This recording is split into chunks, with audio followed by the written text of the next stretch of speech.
You know the feeling. Payday arrives and for about 48 hours, everything feels fine. The balance looks okay, maybe even good. And then the rent comes out, the car payment, the groceries, the streaming services you forgot you were paying for, the credit card minimum, and by about day 10 of a 30-day month, you are doing the same mental math you do every month, calculating how much is left, what can wait, whether the timing of this bill versus that direct debit is going to cause a problem, and quietly hoping nothing unexpected happens before the next paycheck lands.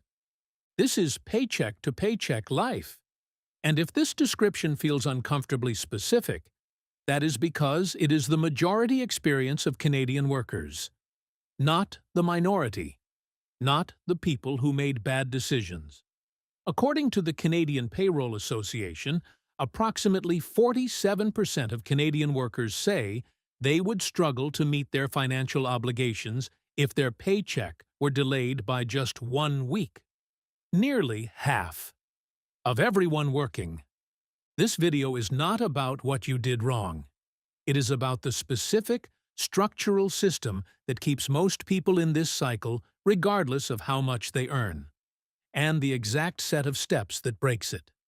Not vague advice, an actual system, with specific numbers, specific accounts, specific automations, and a clear finish line for Phase 1.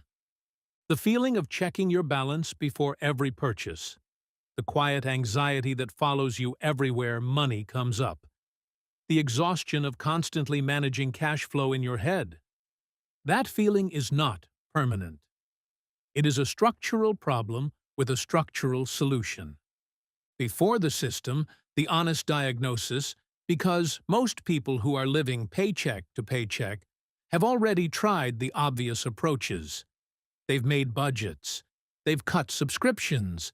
They've told themselves this month will be different. And then something comes up. A car repair, an unexpected bill, a social event they didn't plan for, and the cycle resets. The reason is not lack of discipline. The reason is structural. The income spending expansion trap, named specifically, when income increases, spending expands to meet it.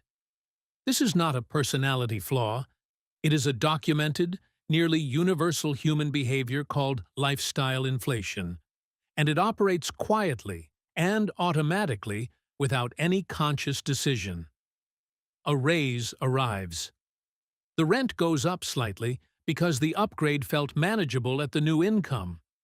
The car gets replaced because the old one needed it anyway. The dining out budget drifts upward because the extra $300 per month isn't that much. Each individual decision feels completely reasonable at the time. The aggregate effect is that spending tracks income so closely that the buffer between what comes in and what goes out never meaningfully widens, regardless of what the income level is. Why this keeps people stuck through multiple income levels. This mechanism explains why paycheck-to-paycheck living is reported by people earning $40,000 per year and people earning $120,000 per year. Because the spending follows the income, not the other way around. The Canadian Payroll Association data showing 47% of workers would struggle with a 1-week paycheck delay does not select for low earners specifically. It reflects a broad cross-section of Canadian workers at multiple income levels where the structural gap between income and spending has never been deliberately established and protected. The second structural reason, the default spending direction. In most Canadian bank accounts, the default is that income arrives, goes into one account, and gets spent down to near zero over the course of the month. There is no automatic mechanism that separates a portion of income from the spending pool before spending begins. Saving is what happens with the remainder, and the remainder after all spending has occurred is typically very small or zero.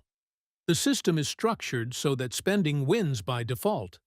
Breaking the cycle requires reversing that default. What this means for the solution. The solution is not willpower. It is not a more detailed budget. It is not a promise to yourself that this month will be different. It is a structural change to the default, making saving automatic and mandatory before spending begins, so that spending is constrained by what remains rather than consuming everything that arrives. Here is the vault, the one structural mechanism that breaks the paycheck-to-paycheck cycle, and the specific reason it works when willpower and budgets do not. Pay yourself first, not a new concept. But the implementation of it is where most people go wrong.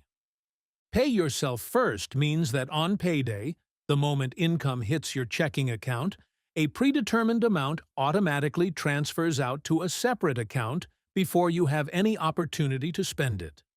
Not at the end of the month with what's left. On payday. Before anything else. Why this works structurally when budgets do not.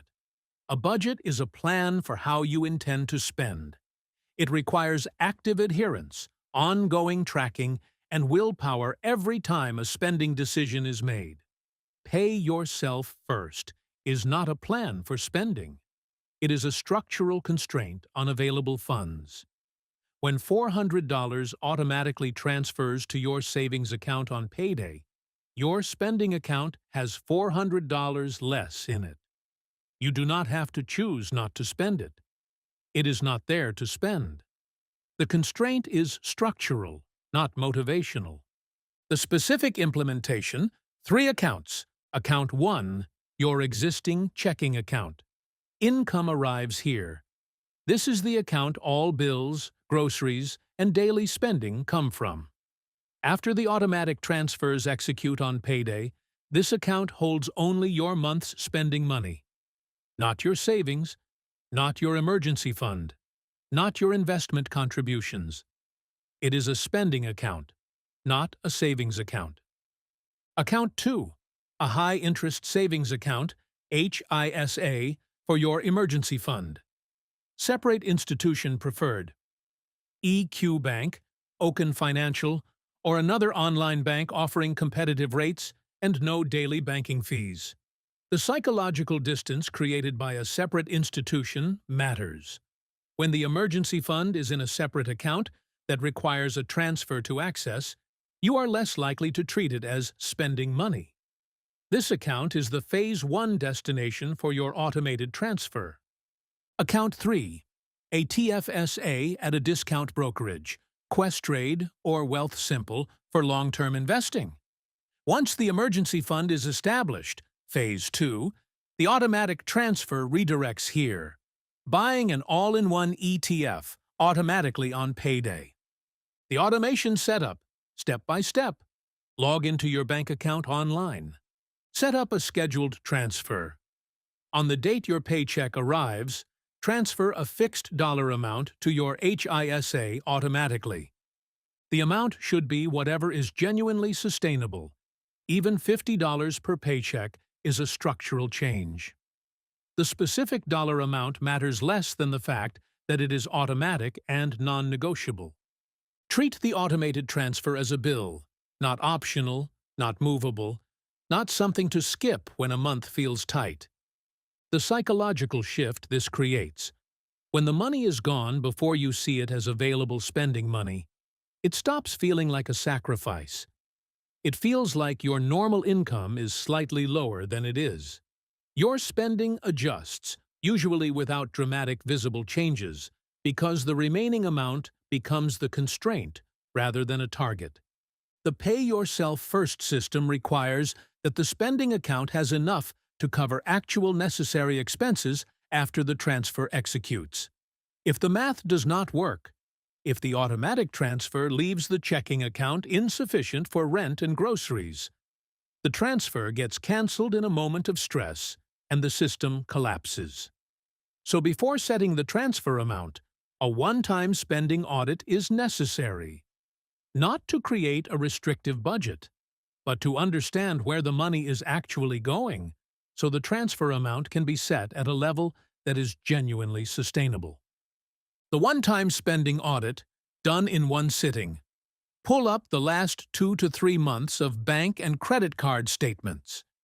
Total up the following categories: fixed necessities, rent or mortgage, utilities, insurance, phone, internet, minimum debt payments. These are non-negotiable and will not change. Total these first. Variable necessities: groceries, transportation, gas, transit, parking. These vary month to month, but are genuinely necessary. Estimate a realistic monthly average. Subscriptions and recurring services, streaming platforms, gym memberships, software subscriptions, delivery services, Amazon Prime, cloud storage. List every single one with the monthly cost. This category consistently surprises people. The average Canadian has more subscriptions than they consciously track, and many are for services used rarely or never. Dining and takeout, separate from groceries. This is the category where the largest gap between perceived and actual spending usually lives. Most people underestimate this figure significantly when asked to recall it mentally.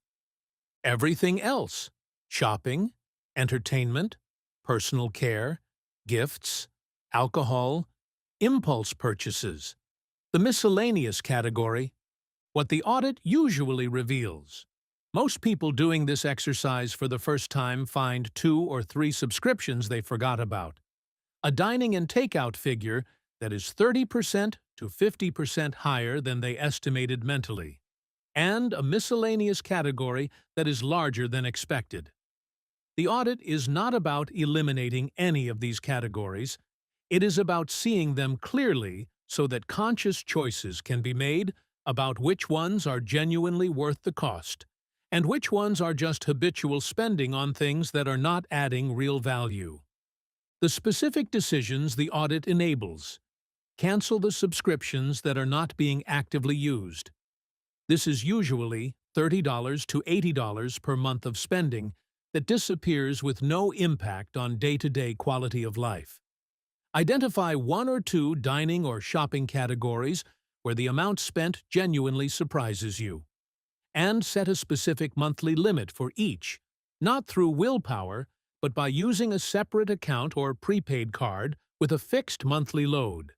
These 2 actions alone typically free up $100 to $200 per month that can be redirected to the automatic transfer without any meaningful sacrifice to actual lifestyle quality. The Phase 1 finish line of the system is an emergency fund of 1 to 3 months of essential living expenses, held in a separate HISA at a separate institution. This is not the long-term savings goal. It is the specific, near-term milestone that transforms the financial picture more dramatically than almost any other single change. Why the emergency fund is the most important first milestone specifically. The paycheck-to-paycheck cycle is maintained by unexpected expenses. A car repair, a dental bill, a phone replacement, a job disruption.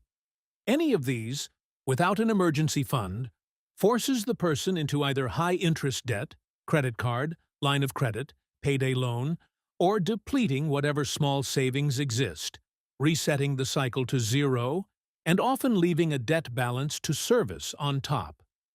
With an emergency fund of even 1 month's expenses, a $1,200 car repair is an inconvenience rather than a crisis.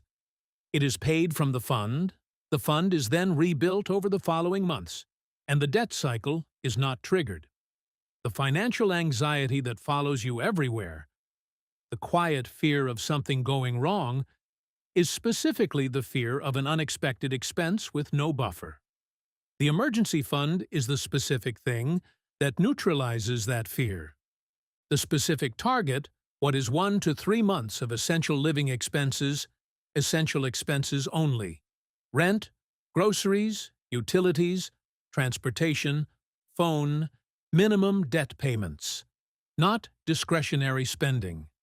If your essential monthly expenses are $2,800, your Phase 1 emergency fund target is $2,800 to $8,400.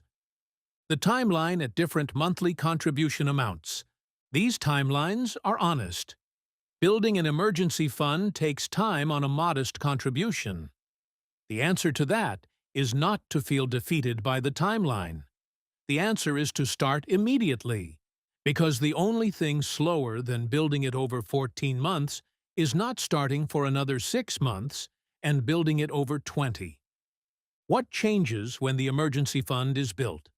The anxiety changes first. Even a partially built emergency fund at $1,000 or $1,500 provides meaningfully more resilience than zero. The relationship with unexpected expenses changes, from dread to manageable inconvenience. And the automatic transfer that built the emergency fund does not stop. It redirects, now flowing into a TFSA for longer-term wealth building, because the structural habit of saving automatically has been established. Here is the complete system in order. Every step, without skipping anything, starting this week. Step 1. This week. Open the separate HISA. Go online to EQ Bank, Oaken Financial, or another online high-interest savings institution. Open a savings account. This takes 10 to 15 minutes. Link it to your existing checking account. This account is the emergency fund's home. Step 2. This week. Do the spending audit. Pull up 2 to 3 months of statements. Total the 5 categories: fixed necessities, variable necessities, subscriptions, dining and takeout, everything else. Find the unused subscriptions and cancel them. Note the categories that surprised you. Step 3. This week. Set up the automatic transfer. Log into your bank account. Create a scheduled transfer. On your next payday, transfer a fixed amount to the new HISA. Start at whatever is genuinely sustainable. $50, $100, $200, $400. The amount is less important than the automation. Step 4. This month. Set category limits for the 2 surprise areas. If dining out came in at $600 and you expected $300, set a $400 monthly limit. Not zero, a realistic lower amount. Use a separate account, prepaid card, or a simple tracking method. The Notes app works fine to stay aware of that category through the month. Step 5. After 3 months, review and increase. After 3 months of the automatic transfer running, check the HISA balance and assess whether the spending account has consistently had enough. If yes, increase the transfer amount. Most people find they adapt to the reduced spending account balance faster than they expected and are ready to increase within 3 months. Step 6. Phase 2. Trigger. Emergency fund at 2 months of essential expenses. When the HISA balance reaches 2 months of essential living expenses, open a TFSA at Questrade or Wealth Simple. Redirect the automatic transfer to the TFSA. Buy a single all-in-one ETF. XEQT is the default. The emergency fund stays in the HISA intact, not invested. The TFSA becomes the vehicle for long-term wealth building. The same automatic habit that broke the paycheque-to-paycheque cycle is now building long-term wealth. The total time investment for the setup: approximately 2 hours across this week. 1 hour for the spending audit. 15 minutes to open the HISA. 15 minutes to set up the automatic transfer. This is the full setup cost for a system that will compound in your favor for years. Let's come back to where we started. The feeling of checking your balance before every purchase. The quiet anxiety that follows you everywhere money comes up. The exhaustion of doing the same mental math every month and hoping nothing unexpected happens. That feeling has a structural cause. The default system puts income in one account, lets it get spent, and saves whatever is left, which is usually nothing. The fix is not willpower, or a better budget, or a promise that this month will be different. The fix is reversing the default. Pay yourself first, automatically, on payday, before spending begins. Do the spending audit once and cancel the subscriptions you forgot about. Set specific limits on the 2 categories that surprised you. Build the emergency fund to 1 to 3 months of essential expenses, held in a separate account at a separate institution. Then redirect the same automatic transfer to a TFSA and start building long-term wealth with the same structural habit. 2 hours of setup this week. A Phase 1 finish line that is specific and achievable. A Phase 2 system that runs itself. The anxiety is not permanent. The paycheck-to-paycheck cycle is not inevitable. It is a structural problem. And this is the structural solution.